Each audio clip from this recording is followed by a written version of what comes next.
This is WZRD Chicago 88.3 FM. And we have with us at WZRD via Zoom Dr. Karen Thames. She is a mental health therapist and also a survivor of Cushing's disease, which affected her work.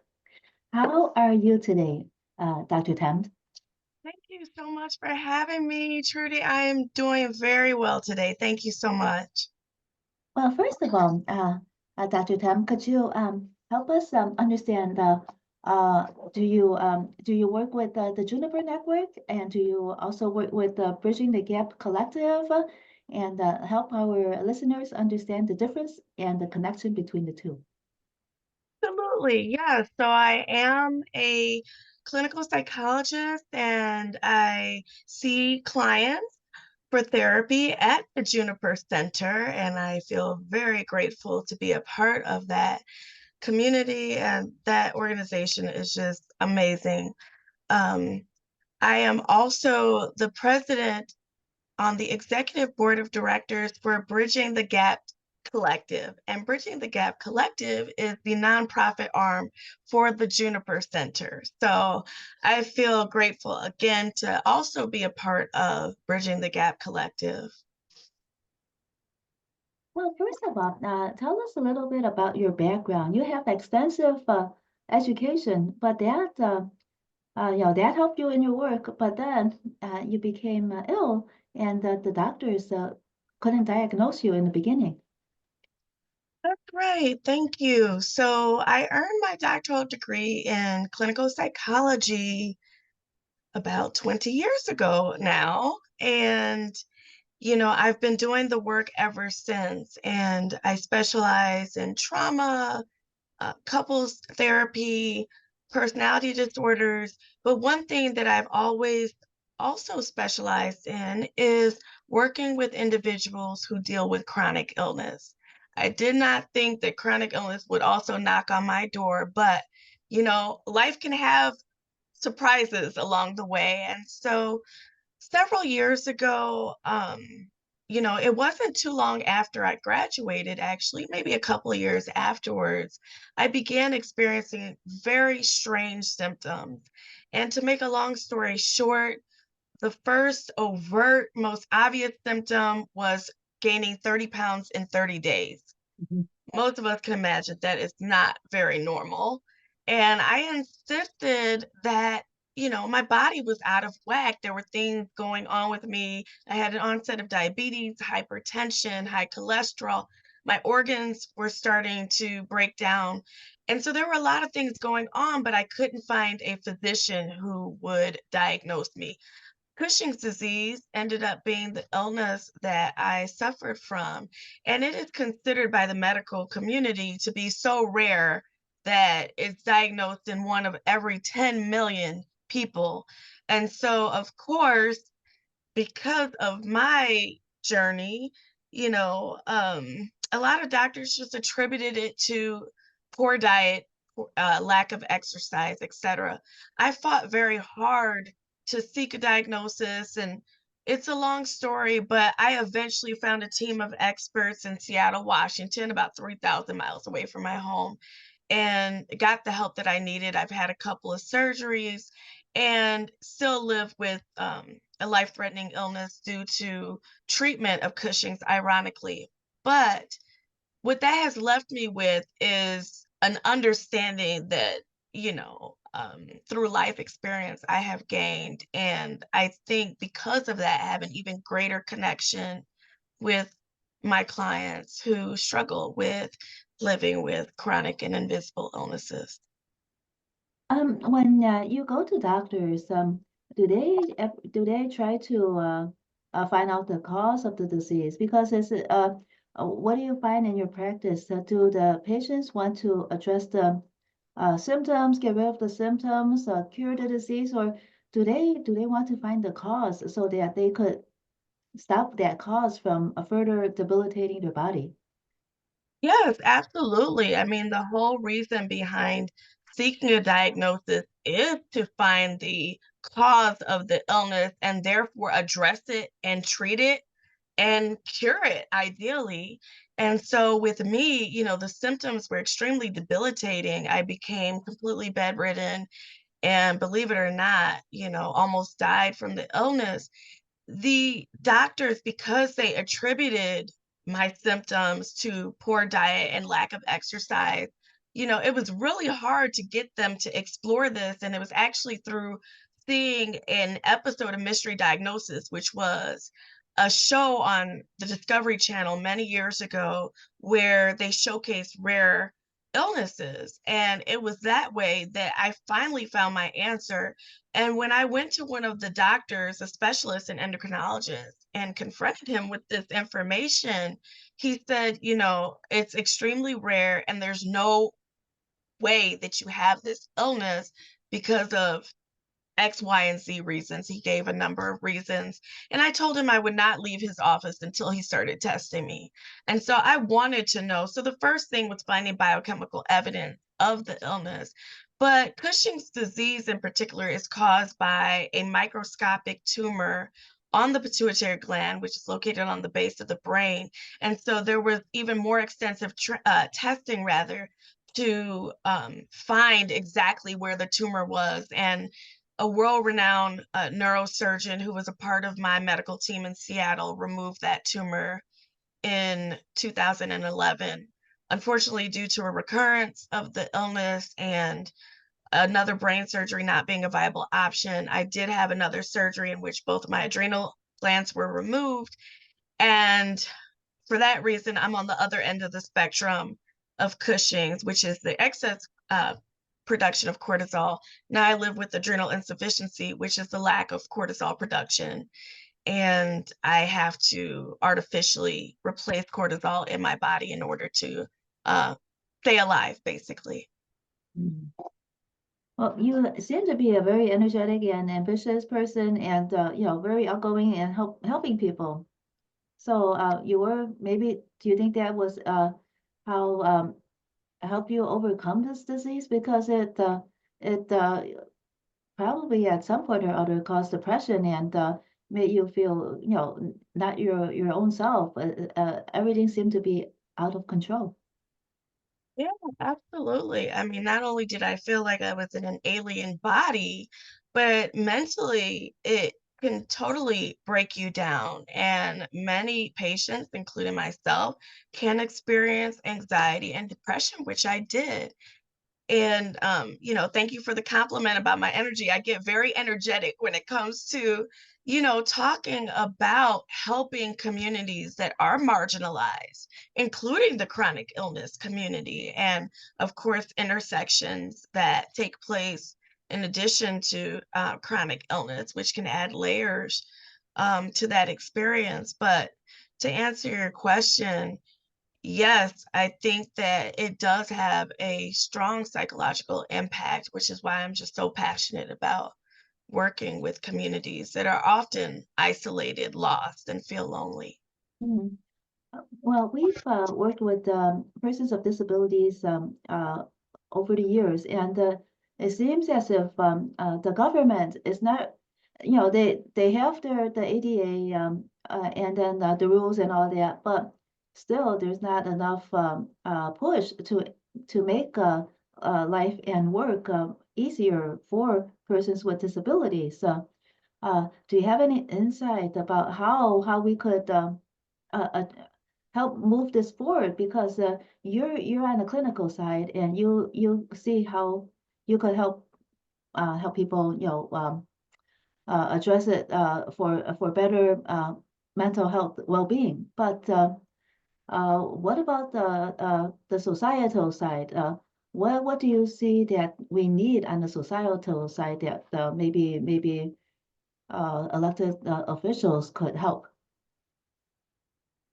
It's a great question. I think having a voice is probably the most important thing in the entire journey. I think if more of us speak out against injustices towards people with disabilities. And we also speak up for ourselves and for other chronic illness warriors and disabled warriors that, I think that will go a long, long way. One of the things that makes me really sad about thinking about the journey of people with disabilities and chronic illness warriors is that many of them feel like they cannot fight for themselves.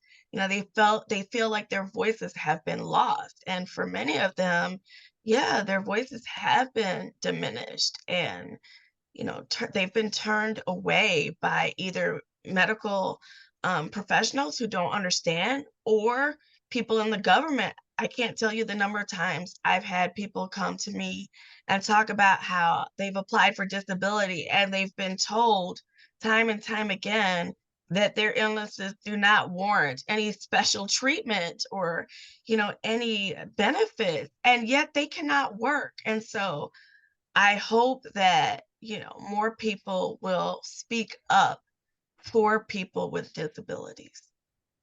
In your practice, when you help your clients, does your statement as to them actually having a mental disability that, or also maybe a physical disability too, because you have access to their medical records to in order for you to work, are you able to help prove that they do need accommodation in what they are seeking? Yeah, so in my practice, I am always willing to back up my clients 100% and to speak up for them. And that's one of the things that I'm grateful that I'm able to do. So, there are times when clients will come to me and ask me to validate the fact that they live with mental and or physical illnesses. So I'm always happy to do that. And it is a part of my practice. However, what I will say is that I've had a few situations where these clients were told that my report was not good enough. And even for mental illnesses, which is very interesting, they have been told that they need documentation from their medical providers, from medical doctors. And it's just always astonishing when something like that happens. Well, you have extensive credentials with your education and all your degrees. And then, uh, do you know why they won't accept your diagnosis? Because if they were to go to a medical doctor, the medical doctor would have to refer to specialists, one or the other. And and there, it seems to me that they're discriminating against your client and against you. Yeah, it's hard not to feel that way. Really, it does feel that way because it's just, again, baffling to me. I do have a number of years of experience, and I do feel that I have the credentials to back up any one of my clients in terms of what they are experiencing with their disabilities. So again, it's always very astonishing. Of course, I'm always willing to fight as long as it takes to, get approval or to get the needs met for every one of my clients, but it's not to say that it's not a tough journey at times. What about some associations that you are with? What about your fellow mental health professionals? Do they also encounter the same problem of they're trying to help establish a mental disability and whoever might be, like an employer or the government, does not accept their diagnosis? Yes, I've talked to many colleagues of mine where this is an issue. So I really do believe that there's a systemic issue here. Now, there are situations where I have received approvals based on my credentials and based on my diagnosis of my clients. And so, honestly, it's hard to predict. It really is. And it's hard to predict for my colleagues as well. All we can do is, provide the information that is needed and, stand behind our own credentials and, do whatever fighting it needs, that is needed rather to, move the process along to help our clients. Mhm. Do you have any just some ballpark figures about how often uh, these diagnoses are accepted and or not, or does this vary so much among different situations that it's hard to tell? Honestly, it is really hard to tell. I wish again that I could predict, these things, but sometimes it seems like there's no rhyme or reason. I mean, anything from, a client applying for a short-term disability to, long-term disability and the client saying that they indefinitely are unable to work. It varies from situation to situation. I mean, there are times when I have braced myself for the, possibility of the client not being approved, and it's approved, and I'm just amazed and happy, of course. And Mhm. then there are other times when I'm just convinced that it's gonna be approved because, I have very thorough documentation, etcetera, and then they are told that they have to seek um, the approval and receive documentation from their medical doctors, even with psychological or mental health illnesses, which is just, again, very baffling to me. What about at the on the VA side? Because there are a lot of veterans that come to us and try to establish that they do have a mental disability that is preventing them from accessing a lot of what they need. What usually happens uh, with the VA, Veterans Administration, and has it changed over the years? Are they more, is the VA more accepting now of diagnoses? Well, what I would say, I don't work exclusively with veterans, but what I would say in my experience, I am actually, very pleased with what I've seen in terms of the VA and, access to resources and things like that. I think that they have definitely improved and gotten better over the years. I think there has been a lot of advocacy when it comes to our veterans and them being able to access appropriate mental health resources and get what they need. And so, luckily, that is an area where I would say many improvements have been made. Okay, that's good to hear. Okay, so with of course with your experience with your own disease, and now how are you helping your clients differently from what you knew before because you learned a lot over the years with your own disease. Absolutely. I always say that there's power in your story, there's power in your voice.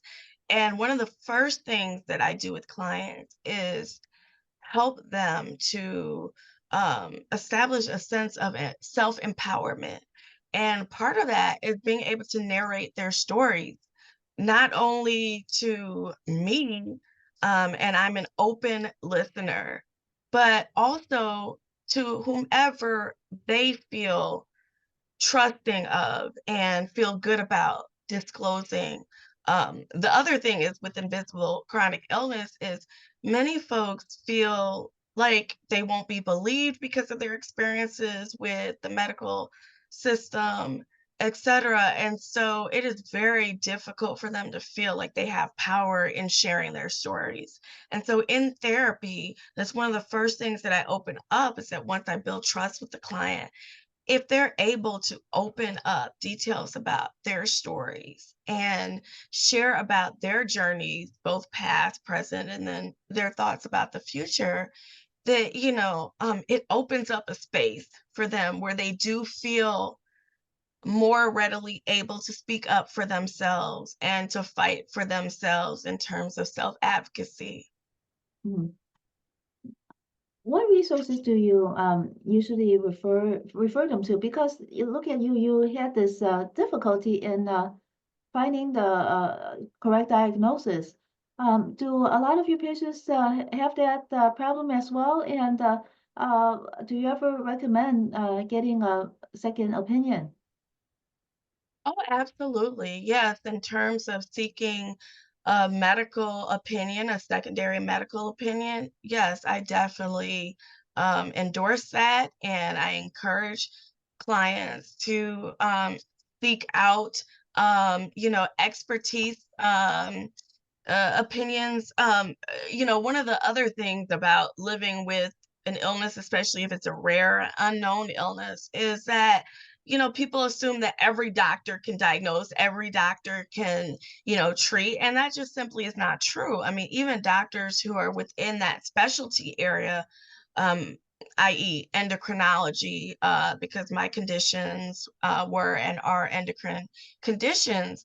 Not every endocrinologist is an expert when it comes to treating both Cushing's disease or adrenal insufficiency. And so, that is vitally important that they seek out the expertise of people who know. But in terms of organizations, I took my power back by forming a nonprofit myself. That does affiliate with Bridging the Gap Collective called Empowering People with Invisible Chronic Illness, otherwise known as the EPIC Foundation, that was founded almost 8 years ago.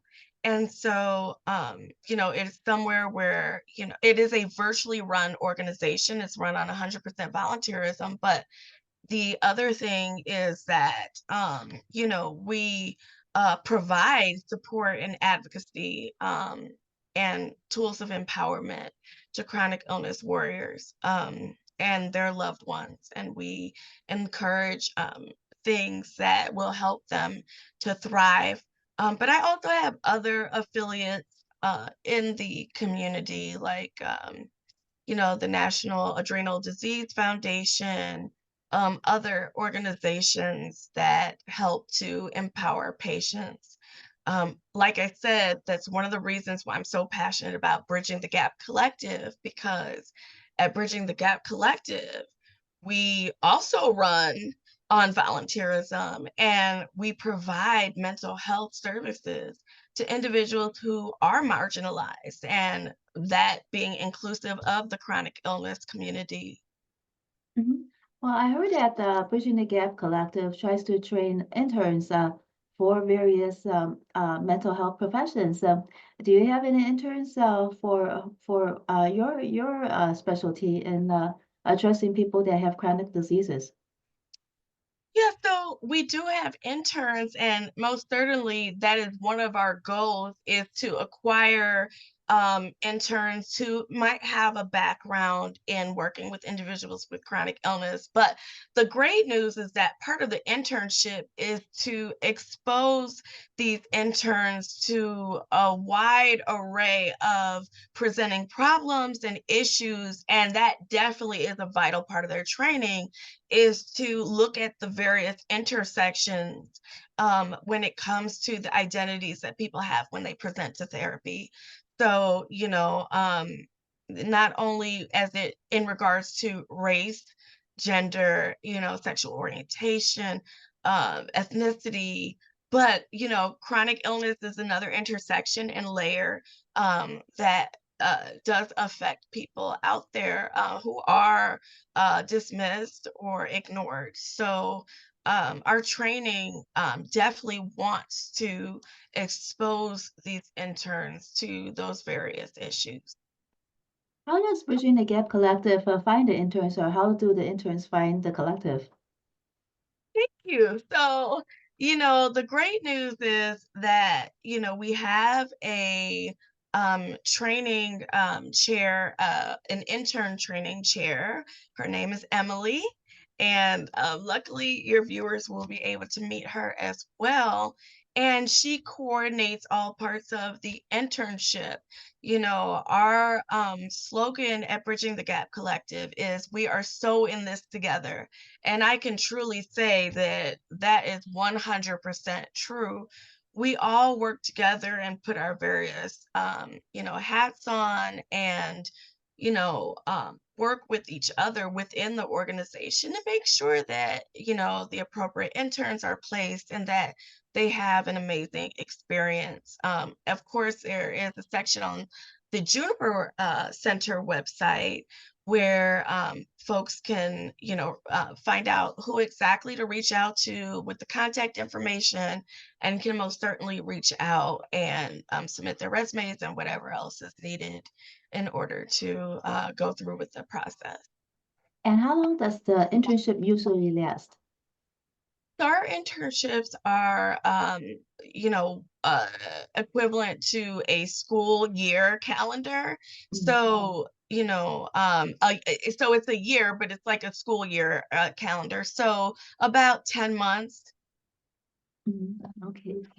If any of our listeners are interested in learning more about the Bridging the Gap Collective and the Juniper Network, and also maybe might want to ask you further questions, where should they go?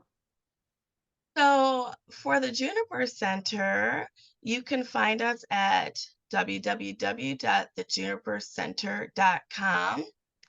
And for Bridging the Gap Collective, you would find us at www.bridgingthegapcollective.org. And yeah, we would be happy to hear from you. Okay, yes, and of course, you are on those websites as well. But if you want to provide information about the Epic Foundation, how would our listeners learn more about that as well? Thank you for asking. Our website at the Epic Foundation is www.epictogether.org. Okay, thank you so much, Dr. Karen Thames of the Epic Foundation, the Juniper Center, and Bridging the Gap Collective. Thank you so much for joining us on WZRD Chicago 88.3 FM today. Thank you. You're welcome.